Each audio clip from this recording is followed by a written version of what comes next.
उत्तर प्रदेश और केंद्र में चुनाव भाजपा के हारने के मूल में है पेपर लीक, नौकरियां न देना। 30 लाख नौकरियां हैं लेकिन नौकरी नहीं देंगे, और देंगे तो वीर की नौकरी देंगे, अग्निवीर, 3.5 साल की नौकरी, 6 महीना की ट्रेनिंग। यह सब तमाम कारण रहे हैं जिस पर आज भारतीय जनता पार्टी विचार कर रही है, और आते ही केंद्र सरकार ने इस पर शुरू कर दिया है कि अधिक से अधिक नौकरियां हम दें, नहीं तो भैया पत्ता साफ है। जो सहयोगी दल हैं वो अभी लगातार दबाव बना रहे हैं। अब अकेले भारतीय जनता पार्टी को इसका श्रेय मिलने वाला नहीं है।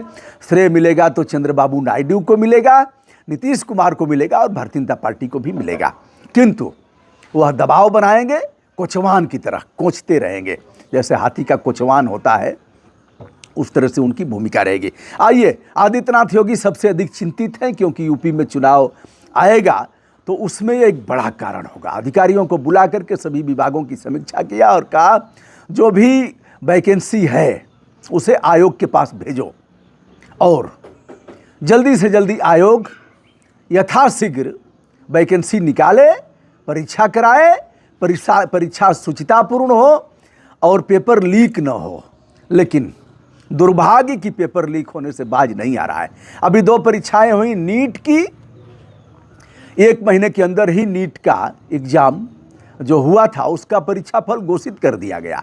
बाहर आयोग चंप गया।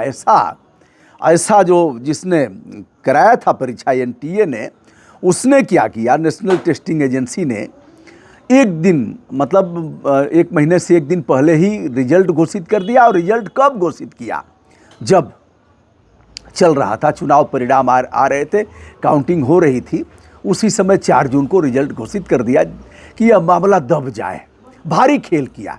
अभी तक वह परीक्षा निरस्त नहीं हुई है, बच्चे जन आंदोलन कर रहे हैं, लेकिन एक पर एक कमियां उजागर हो रही हैं। सर्वोच्च न्यायालय ने कहा है कि यदि फर्जी तरीके से डॉक्टर बनाओगे तो वह करेगा क्या? लोगों के बहुमूल्य जीवन के साथ खिलवाड़ करेगा।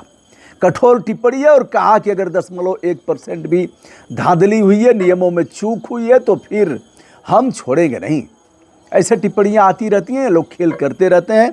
कुल मिलाकर के 4 नाम ऐसे आए हैं जो प्रकाश में आए हैं, जो बड़े सालवर गैंग के हैं, पढ़े लिखे लोग हैं, उसमें MBBS भी हैं। ऐसे लोगों के नाम प्रकाश में आए हैं जो करोड़ों के मालिक हैं, लग्जरी गाड़ियां हैं, बड़े बड़े आलीशान बंगले हैं। हम उनके 4 के नाम बताएंगे कौन कौन लोग हैं। उसके पहले हम नेट परीक्षा के बारे में बता रहे हैं। 9 लाख लोगों ने परीक्षा दिया था। 18 जून को ही परीक्षा हुई थी और 19 जून को निरस्त कर दी गई। जान लिया कि अगर निरस्त नहीं करेंगे, केंद्र ने इसे भांप लिया था कि निरस्त नहीं करेंगे तो भारी किरकिरी होने वाली है, इसलिए भैया जितना जल्दी हो सके तो अगले दिन ही उसने कर दिया। उन बच्चों का क्या कसूर है कि दूर के सेंटर थे, कैसे कैसे तैयारी किया, इस गर्मी में हीट वेव में गए थे परीक्षा देने, तो यह परीक्षा निरस्त हो गई। यह परीक्षा जो कराई थी एजेंसी, यह भी पहले से ही दागदार है। देश स्तर पर 317 इसके परीक्षा केंद्र बने थे। जहाँ तक नीट का सवाल है, नीट का अभी तक निरस्त नहीं हुआ है, लेकिन आने वाले समय में शीघ्र ही यह भी परीक्षा निरस्त होगी। आइए हम उत्तर प्रदेश में चलते हैं, जहाँ बाबा का बुलडोजर चलता है। बाबा के बुलडोजर की बड़ी हनक भनक है। वह कहते हैं नाप देंगे और तमाम भाषाएं बोलते रहते हैं, लेकिन बाबा का बुलडोजर कोई असर नहीं कर रहा है। अब बाबा एक कानून बनाने जा रहे हैं राजस्थान की तर्ज पर। राजस्थान ने सबसे पहले कानून बनाया था लगभग 1 साल पहले, जिसमें NSA लगेगा, गैंगस्टर लगेगा और करोड़ों का जुर्माना लगेगा। शायद लंबी सजा भी होगी, उम्र कैद तक की सजा हो सकती है। राजस्थान की नकल करके उत्तर प्रदेश के मुख्यमंत्री आदित्यनाथ योगी वह कानून बनाएंगे। कानून कैसा बनाएंगे? पहले वह विधानसभा में पास होगा, विधान परिषद में पास होगा, फिर गवर्नर के पास जाएगा। वैसे केंद्र ने एक कानून बनाया है जो लोकसभा में पास हो गया है। 3 साल की सज़ा कम से कम है और अधिकतम 10 साल की सज़ा है। 1 करोड़ जुर्माना है। लोकसभा में पास हुआ, राज्यसभा में पास होगा, बहुमत के आधार पर फिर जाएगा महामहिम राष्ट्रपति के पास। अब 2017 से अब तक 8 भर्तियां उत्तर प्रदेश में हुई, जिसमें 7 पेपर लीक हुए। सबसे बड़ा पेपर जो लीक हुआ है उत्तर प्रदेश पुलिस के आरक्षी का, 17 और 18 फरवरी को इसकी परीक्षा थी। उत्तर प्रदेश अधीनस्थ सेवा चयन आयोग ने यह परीक्षा कराया था। कुल मिलाकर के इसमें 60,000 से अधिक बच्चे थे, 40 लाख से अधिक कैंडिडेट, 60,000 से अधिक वैकेंसी थी और 40 लाख से अधिक बच्चों ने परीक्षा दिया था। बच्चे चिल्लाते रहे।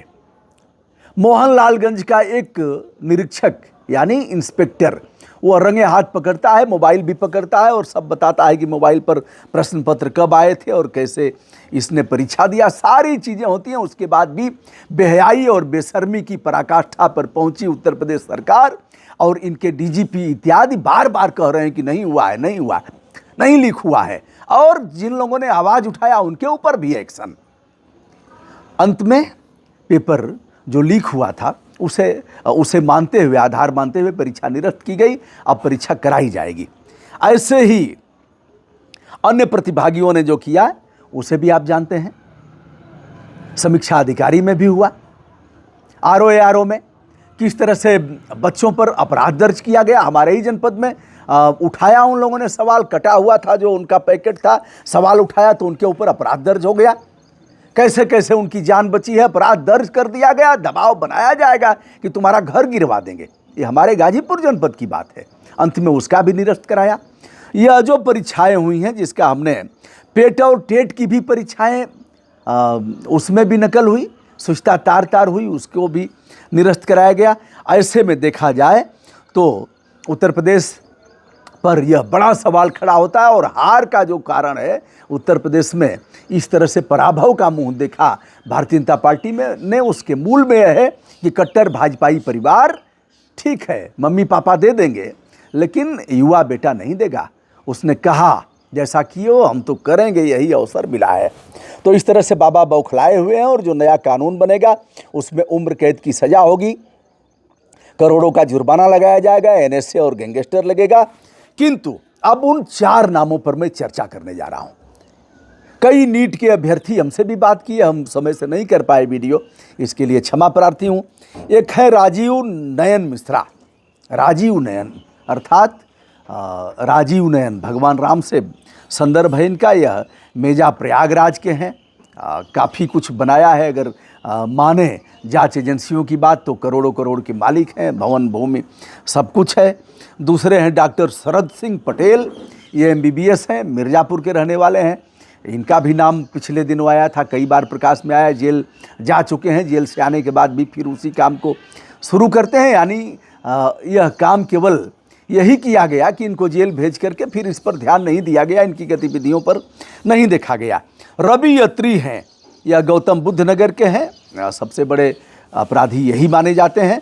और अगर इसमें बिहार को न जोड़ा जाए, यह तो यूपी हो गया, और छोटा भाई बिहार इसमें पीछे कैसे रहने वाला है। बिहार के हैं संजीव सिंह मुखिया, ये मुखिया जी के गीत आपने बहुत सुना है। इनकी पत्नी मुखिया रही हैं और पत्नी को इन्होंने रामविलास पासवान की पार्टी से विधानसभा का चुनाव भी लड़ाया था। संजीव भी एक बड़ा नाम है, संजीव मुखिया, और इन लोगों की मुलाकात होती रहती है। यह बड़े सालवर गैंग के लोग हैं, करोड़ों करोड़ का धंधा करते हैं। क्या होगा यह तो कहना अभी काफ़ी मुश्किल है, लेकिन परीक्षाओं की शुचिता तार हो रही है और सच में एजेंसी को नाप देना चाहिए। और जो विभाग है, जो पेपर बनाते हैं, जो पेपर ऊल जुलूल जिसके प्रश्न कुछ हैं उत्तर कुछ हैं, ऐसे लोगों पर भी कार्रवाई, ऐसे लोगों पर कोई कार्रवाई नहीं हुई। दोस्तों, मैं हूं ब्रजभूषण दुबे। नौकरी अगर नहीं दोगे तो दंड भुगतोगे। नौकरियां जितनी हैं उतनी ही दे दो। अगर देखा जाए तो UPSSC यानी यह उत्तर प्रदेश अधीनस्थ सेवा चयन आयोग ने, यह देखा जाए तो यह जुलाई 2018 में 14 विभागों में 67,000 की वैकेंसी थी। यही करता है, यही परीक्षा आयोजित कराएगा और वो अभी लीक हुआ। तो बाबा पगलाए हुए हैं, नापेंगे, कैसे नापेंगे और कैसे चलेगा, उनके घरों पर बुलडोजर क्या करने वाले हैं, यह तो देखने की बात है। फिलहाल इन परीक्षाओं पर एक मोटा हमने विवेचन किया है। विनम्रता के साथ ब्रजभूषण दुबे का सादर प्रणाम।